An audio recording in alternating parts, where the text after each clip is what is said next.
Okay, welcome back to the I Help Men Dress Better podcast.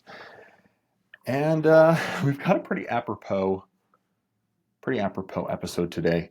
I think last time, or one of my recent episodes, I was talking a little bit about the some of the mindsets that guys deal with, and that we are, or I am, kind of actively trying to nuance and fight against, or I guess technically not fight against, but I want to help men who want to step outside of these parameters and you know build the courage to go against what some of the messaging that society sends men about how how it is acceptable to dress or what is considered aspirational.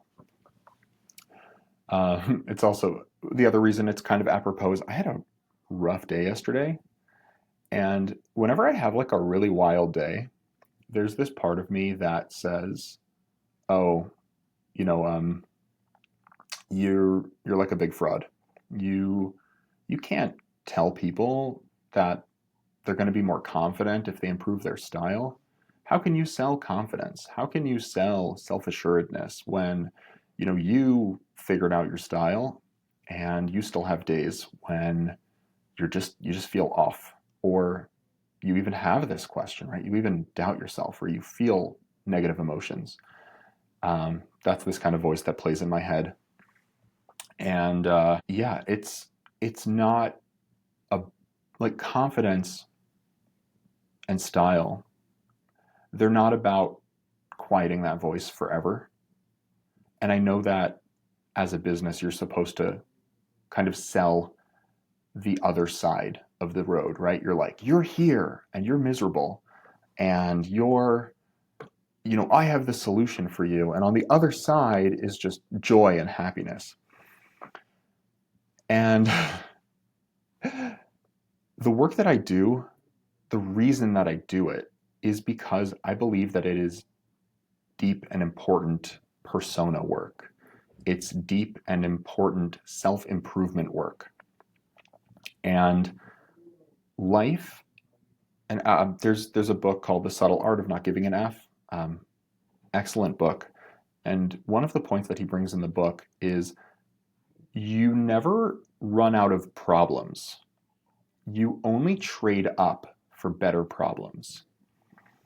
And so when you stop thinking of life as I need to solve this problem so that I never have a problem ever again, and start thinking of it as I need to solve this problem so that I can seat myself with better quality problems, you will really open yourself up to fully embracing growth mindset. And so, yeah, I still have these thoughts in my head. I still have challenges with confidence. That never really goes away, but you get better tools to deal with it, and you upgrade your problems. You get better problems, right? Like, which problem do you want to have? Struggling to pay your bills month to month, or, you know, having so much money that you have all these other issues, right? There's everything comes with problems. You have to figure out what are the problems that are right for me, that are worth taking on for me. So I guess back to why is this apropos for today's topic? All of these things together. And it's really the question of, you know, persona, right? Persona is this front that we build for ourselves, and it's part of Jung's breakdown of the psychology of the self, right? You have your ego, you have your shadow, which are the parts of yourself that you hide from yourself. You have your persona, and I feel like there's a fourth one. Okay, leave it in the comments. If you know what the fourth one is, let me know. And if there isn't a fourth one, also let me know. But the persona is the way that we interface with the world. It's this version of ourselves that we show to the world in order to communicate and move through life. And especially in our society these days, we have a lot of confusion and kind of new ideas about the persona and its role and its morality and whether it's good or bad. And there's this idea that, like, if you, like, we all need to be authentic. Authentic is this big buzzword. And there's this idea that the persona is inauthentic. And so, in order for you to be authentic, you have to just bear it all to the world. You have to be as open and vulnerable and honest with the world as possible. And that's the only way to be authentic. And you need to kind of destroy the persona, if that makes sense. The problem is, like, this is completely backwards. The world is not perfect. The world is not like it. If we all are our most authentic selves, that doesn't necessarily make the world better. It doesn't necessarily improve our lives. And there's a number of reasons. One of them is because we don't always know what's best for us. And the qualities that we have naturally are not always automatically positive qualities. The other thing is we live in a society, right? There are two sides to the coin at all times. And if you ever lose sight of one of those sides, it's incredibly unhealthy. So actually, in Jung, um, you've probably heard of the Myers-Briggs system. I know a lot of people have challenges with it. I'm not going to dive into those, but within that system, there's an idea of cognitive functions. There's these areas of life that we pay attention to. And in Jung's list of cognitive functions, there's the idea of the feeling function, right? The decision-making function that pays attention to feeling. And that is usually paired with a thinking function. So it's you're kind of making decisions via thinking or feeling, and technically even thinking has an element of feeling. And anyone in marketing will tell you about this, that we really do make a lot of emotion-based decisions. And the feeling energy or the emotion, the feeling decision-making energy has two attitudes. There's the internal attitude where it's all about authenticity. It's all about deep diving into yourself and asking yourself, like, who am I and what is the best way to be the most real version of me? And on the flip side of that is the extroverted version. So that's the introverted version of feeling. And the extroverted version of feeling is much more concerned with other people. It looks out into the world. It is concerned with other people's needs and how you can meet other people's needs to find harmony and create a positive experience for other people. And something that, I think we have in society right now is that in the past, I think there was a very big focus and push on the extroverted version of feeling, right? This idea of looking out for the collective and looking out for the group's emotions and making sure that there's harmony and everybody gets along, everybody gets their chance to talk, everybody gets their moment. The event is uniform and beautiful and everyone gets to enjoy.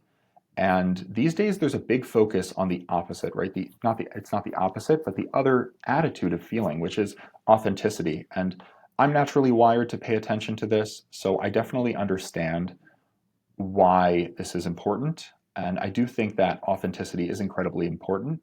But like everything, you really have to have balance. And style is so important in this regard. There's this idea in style, like when I talk about style, I'm always looking to merge these two worlds.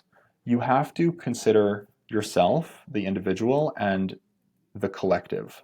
And you're trying to find where you fall on this continuum between those two sides, right? You can't just dress exactly the way you want to. You have to also take into account the collective and the context that you're in. Otherwise, like, your style actually isn't good. If you're not taking into account both sides, your style isn't good, no matter how authentic it is. And this is something I'd like to illustrate and talk about. One of the reasons why I wanted to talk about this were some pictures that were going around probably all social medias. I saw them on LinkedIn. You've probably seen them. I know that this might make this a little bit less evergreen content, but I do think that it should still illustrate it even once this moment in time has passed. And that is recently, I think it was the Grammys, although I'm probably wrong. You can correct me in the comments. Adam Sandler, and then also recently, Volodymyr Zelensky met with President Trump. I don't have any opinions on that, but there was a lot of discussion about what Zelensky wore as a leader, and what it's opened a lot of discourse about what a leader should look like and how a leader should dress. And I wanted to, I don't know about offer my 2 cents, but discuss some of the impacts and sides and considerations um, that hopefully you can take and put into your style, and also discuss one of my pet peeves. So let's move over to, I'm going to share my screen. I want to go over here. Is that this? Wait, where's my Windows? Here we go. This is the one I want to share. Okay, here we go. Let's see. Okay, so hopefully you can still see me and you can see the image. So as you can see, like, this is an award show. Everyone else is dressed to the nines. You know, whether they spent their own money on a designer piece to look nice, or whether a designer, you know, put a lot of time and effort into building a custom piece for these celebrities in order to promote their own brand, right? A lot of work was put into this event, right? An event where a lot of people, the focus is not on any one individual having a great night. There's a number of people who this night is for, right? And that's looking at it through this lens of this more extroverted feeling, or this more collective consideration of the collective when it comes to emotional decision making. So this is very much in that realm. This is very much in the realm of the collective. So there's this beautiful event, and everyone is dressed to the nines except Adam Sandler. And he shows up in basketball shorts and a hoodie. And whether or not this was a bit, I can't tell you. What I can tell you is I'm not as concerned with this specific situation, but the discourse around it, and a lot of the discourse that I've seen with men, is that this is somehow aspirational, that this is something to look up to, and this is something to want, and that it's virtuous to want this. So, you know, get ahead in your career and, you know, or build your own business and do your thing so that you can dress like this, so that, you know, you, like, this is the pinnacle, right? You want to be the guy laughing at everyone in the suits because that's somehow morally better. That being casual and letting go of decorum is somehow more authentic, and that's a higher value than the importance of the collective. And like I've been discussing, right? Like we've been talking about, that is an attitude. That is an attitude. And I think that is there is a way to do this. You know, when I do work with people, a lot of the work that I'm doing is figuring out their style and then their context and marrying those two things, right? So if somebody is more casual or more sporty, but they're in a situation where they're supposed to be dressed more formally, how do we bring a little bit of that casualness and that sportiness without being disrespectful, right? Without undermining your position, without undermining your expertise. And of course, you know, Adam Sandler, one of the reasons why this isn't as egregious is because he is obviously, a lot of people were talking about how he, you know, this is a meritocracy. And so therefore, it doesn't matter what you look like. It always matters what you look like. People are judging you based on your appearance 100% of the time. Meritocracy is a very like social and logical, you know, it's social and logical, but there are systems deep inside of us that are prejudging and evaluating people on a much more subconscious and therefore not insidious, but on a deeper level. Like we are drawing conclusions about this image that we may not actually be fully able to articulate. And you know, so he has this body of work. There's this merit behind him, and of course, his body of work is comedy. His body of work is kind of this character who, throughout his movies, embodies different maybe mental handicaps, whatever you want to, whatever your opinions are of, um, a well person, you know, imitating mentally unwell people, uh, for comedic purpose. That's not what we're talking about here, but that his body of work is this unserious, weird, like offbeat, outside the realm of society guy. And it's kind of sad to me that he has allowed that to bleed out into his real life because it really undermines the seriousness, right? If you want to say like I've done serious work, that serious work is unserious. It's this art piece that is this kind of side of me. Um, that is a lot more effective if you can show other sides of you. And I do want to tap into this. I don't want this to go too long, but it might because I, I want to touch on enough of these points. But a lot of people are looking at this and saying like, this is authentic. This is peak authenticity, and this is something that should be admired. And no, it isn't. It's an authenticity that is immature. It's an authenticity that puts the individual at the 100% meter and puts the collective at the 0 meter. And I want to show you, I made this image. This was an image, let me zoom in a bit. This was something about how, their cousin's wedding picture or something was so amazing it should be on a magazine cover. As you can see, I added Adam Sandler in here to the side. Is Adam, if Adam showed up to this wedding and he was in this picture, right? He says, I'm going to be my most authentic self. I'm going to be the most me, and I'm going to show up to this wedding the way I want to show up. Has he ruined this picture? And I think the obvious answer is yes. He's obliterated this picture. He's completely ruined it. All of these people spent money on their clothes. They spent time and energy on looking their best. They posed. Obviously, this is photoshopped, but it's really not that different from the rest of the crowd at any of these award shows that he's going to dressed like this, right? These are people who there's an ambiance and there's a decorum. Nope, wrong. There's a group effort, right? This is like showing up to a birthday party, someone else's birthday party, and making it all about you, right? Showing up to somebody else's wedding day and making it all about you. That is inappropriate. It is socially off, and it's in a way cruel. All of these people who put so much effort into the way that they look for this night, and maybe that's not important to you, but it's important to them, and it's cruel to ruin their pictures, right? It's cruel to steal their attention.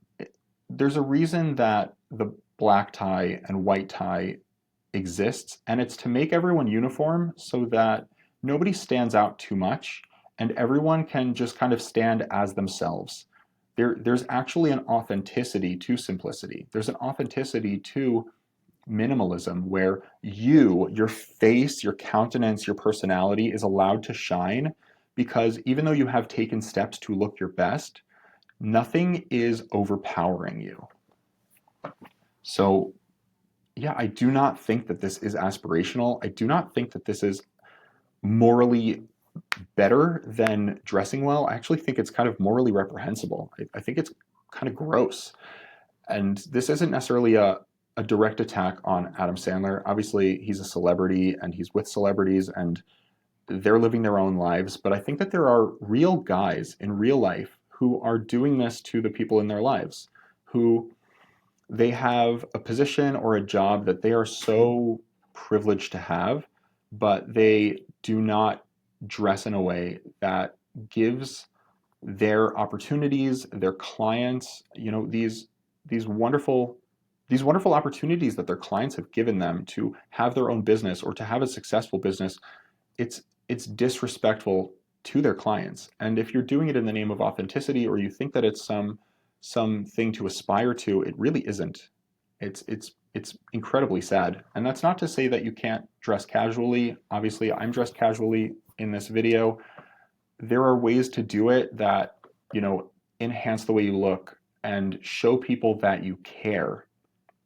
Show people that you've taken the time to present yourself in a way so that you, as the experience, right? Because you're not just you. You're something that other people are experiencing. You're someone that other people are experiencing.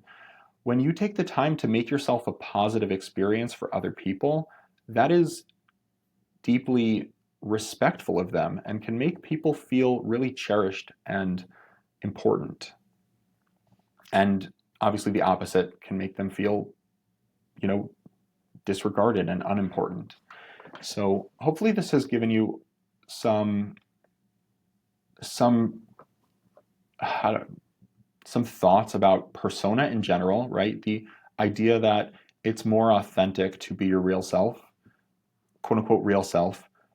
Your real self is not this inflexible, I'm the same all the time, right? When you talk to people, you're different. The reality is that your persona is flexible and you are flexible. You are so broad and multifaceted that every situation that you show up to, you actually naturally show a different side of yourself. And that is not inappropriate or false. It's not inauthentic.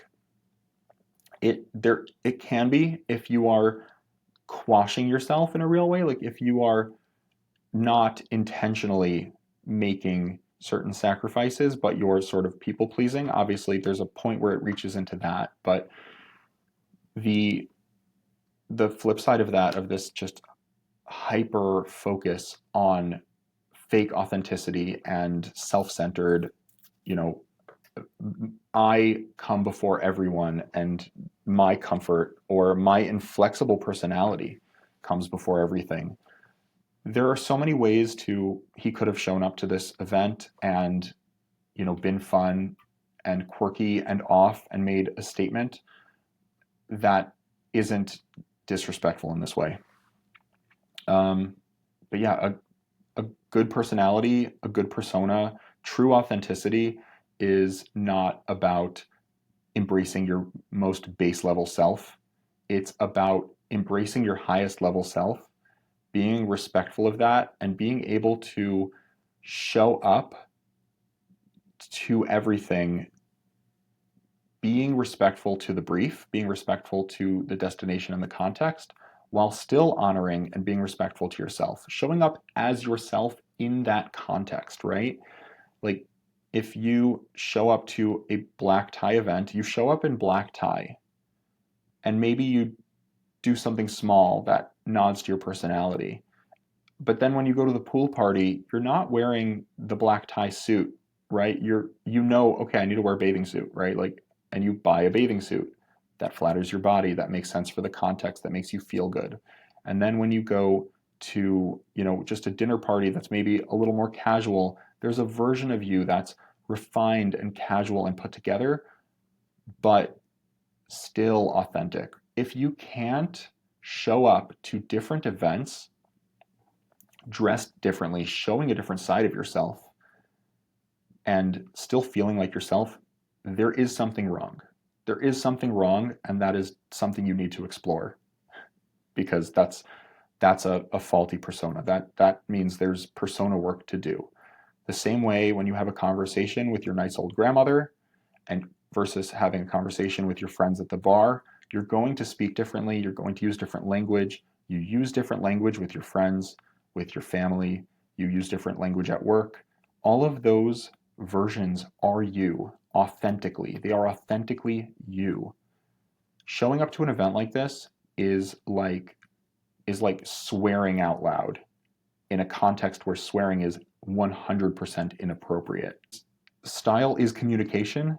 Like, this is just communicating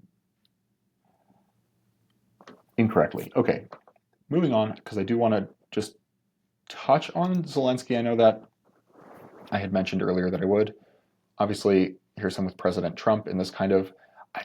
I know that it's supposed to be military inspired. I know that it's supposed to be in solidarity with his troops. And obviously, here is this picture people have been throwing around with him next to Winston Churchill.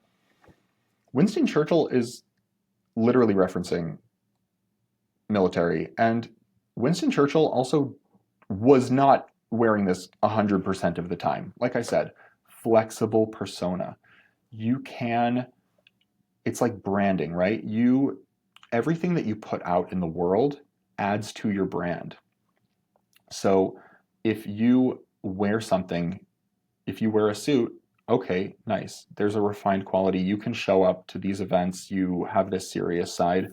And maybe you have a casual style that still looks really nice that you wear to events that it's appropriate to wear that casual style.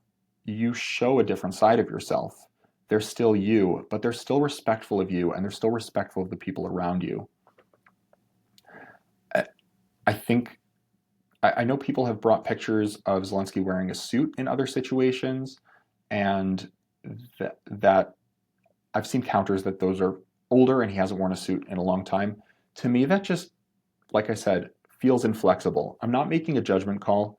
It's this guy is a big politician, and he for sure has a team of people that are very carefully choosing the way that he shows up to everything because they want to control the discourse. That's how it always is with politicians. Nothing is by accident. There's like more marketing behind a single person, a single politician, than probably behind an entire brand like Coca-Cola.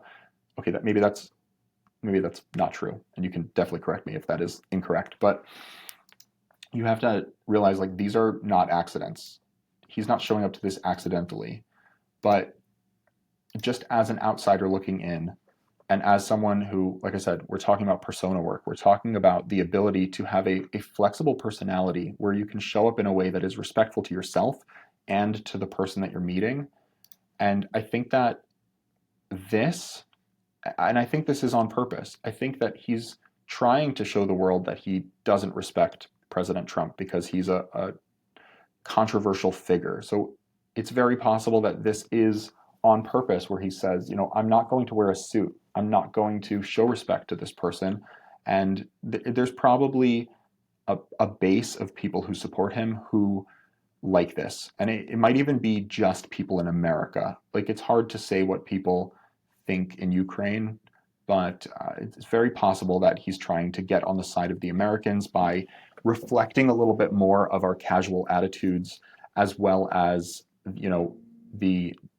the disrespectful, dismissive opinions on Trump in America. Give me a moment. Okay. I can't tell you what he was thinking or what his team was thinking, but just looking at this as an outsider who isn't incredibly well versed on all of this, and of course, once again, like, my opinion, in a way it matters as an outsider who doesn't have an opinion. He's much more interested in the opinion of his base, and that's for sure who he's quote unquote marketing to. Like I said, he has a niche, he has an ICP that he's marketing to, and it's very possible that this is really on brand and really crushing it for that. But you have to remember that like the rest of the world is seeing you too. I think that it makes sense to me that he would show solidarity with his troops. But I think that there are ways that he could show solidarity with his troops. There is so much in menswear, including the suit, that directly references military garb. So much of menswear is referencing military garb, and it's kind of interesting that he's wearing a Henley, which historically has been more like an undershirt. It really hasn't been like a direct shirt. These days, in our casual days, people wear Henleys as t-shirts, and that's mostly acceptable. But in a military context, when you're the head of a country, it's unusual to wear something that's kind of an undershirt. I would almost respect him more if he wore something with a structured shoulder, a jacket that referenced the historical Ukrainian military. He doesn't even have to reference the military these days. I think if he had different versions of his look that just had more structure to them, were more clearly a military reference, it could really it could really do what he wants to do, but still be, like I said, a more flexible persona. Being able to show up to an office, being able to show up to an event in a way that both respects your values and how you want to show up, as well as the importance of the office that you're visiting, right? You have to balance that internal feeling energy with that external feeling energy. You have to balance your own authenticity with your place in society. Both of those things exist at the same time, and it's so important to balance them. And without that, I really don't believe you have good style. I don't believe this is good style. It's very possible. Like, I'm sure there's a lot of thought behind it, but just like with marketing, there are, ads that are good and there are ads that are bad. And sometimes it doesn't matter if an ad's bad if it pops off, because the point is to sell products. But I think on the world stage and in a political sphere, this just feels very unserious. On its own, if he showed up like this to one photo shoot, or he walked around, one day and was photographed, fine. But this kind of inflexible, repetitive image where he can't dress it up or dress it down, it's just this one note. It it doesn't feel respectful, in a similar way to Adam Sandler, where he almost feels like he's incapable of showing a different side of himself, of being these different sides. And when you're able to show different sides of yourself, that is what intimacy is. That is what true vulnerability is. And being incapable of showing different sides of yourself, it's unhealthy. It's not good for you. It lends to these ideas like, if I show who I really am, people will reject me. I need to just keep showing up as this version that people will accept, or this version that my base will accept, and I can never step outside that narrative. Okay, this was definitely a lot. This is a longer episode. Really glad that I filmed it though, because I filmed an episode yesterday and it was awful, and I feel much better about this. And I think I touched on a lot more points and hopefully gave you something to think about when you're thinking about your style, as well as hopefully some practical advice, not just regarding style, but also regarding persona work and self improvement work, which is a big part of what I do with my clients, and a big part of why I'm so passionate about style is because it is so much more than simply vanity or image. When you it, there's a reason that your style improves when you put intention behind it. And one of the areas that you need to put intention behind in your style is this area of your persona. How are you showing up in the world? How do you want to show up in the world? When you want to conform, when you want to rebel, and in what way, and what the outcome and impact of that is. These are all important considerations when thinking about building your wardrobe for the different areas of your life. I'm Shlomo. This is the I Help Men Dress Better podcast. Thank you so much for listening. Hopefully you made it to the end. If you did, thank you so much. I really appreciate it. You can check me out. You're either watching this on YouTube or on Spotify. I do post this in both places, as well as clips to the podcast on my LinkedIn. That's where you'll get more of my consistent daily content. I'll usually have some written content that expands on some of the ideas that I clipped from the podcast. So definitely check me out on LinkedIn. It's my hub. It's my website, quote unquote. It's definitely a better place to reach out to me and see what I'm all about.